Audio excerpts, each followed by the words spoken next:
Nursing ভর্তি পরীক্ষার ফলাফল সংকট নিরসনে ঢাকায় ২ শতাধিক উদ্যোক্তার সমন্বয়ে বাংলাদেশ প্রাইভেট নার্সিং ইনস্টিটিউট ও কলেজ অনার্স অ্যাসোসিয়েশনের আলোচনা সভা অনুষ্ঠিত হয়েছে। মঙ্গলবার সকালে মিরপুর সাইফ টাওয়ারে মিলনায়তনে ইনস্টিটিউটের সভাপতি আবু হাসনাত মোহাম্মদ ইয়াহিয়ার সভাপতিত্বে এই আলোচনা সভা অনুষ্ঠিত হয়। সার্বিক ব্যবস্থাপনায় রয়েছেন সংগঠনের সাধারণ সম্পাদক জহিরুল ইসলাম।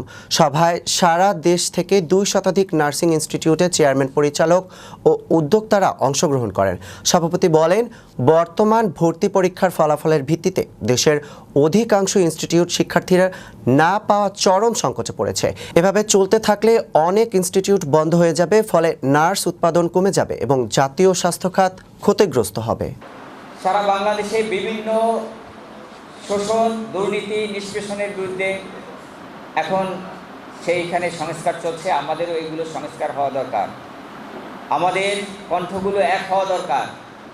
আমাদের যতগুলো বিভেদ আছে, বিভেদ দূর করে উদ্যোক্তাদের একই কাতারে আসা দরকার এবং আমাদের উচ্চস্বরে বলা দরকার, আমাদের যে প্রাপ্যগুলো আমরা নিজেরাই বিনিয়োগ করেছি, আমরা সরকারের কাছ থেকে কিছু নেইনি।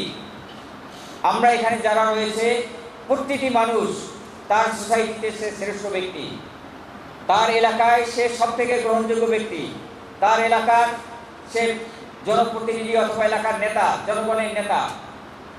দেখেন, আমাদের গ্রুপ দেখেন, তারা ডে বাই ডে কতগুলো ওই আমরা কি হোয়াটসঅ্যাপে মানে যে লোকজনগুলো যোগাযোগ করে অ্যাওয়ারনেস বিল্ড আপ করার জন্য কত লক্ষ লোককে আমরা জানাতে পারছিলাম, সেটা একটা চার্ট ছিল। আপনারা হয়তো দেখছেন, এগুলো অনেকে আপনারা দেখেনি না।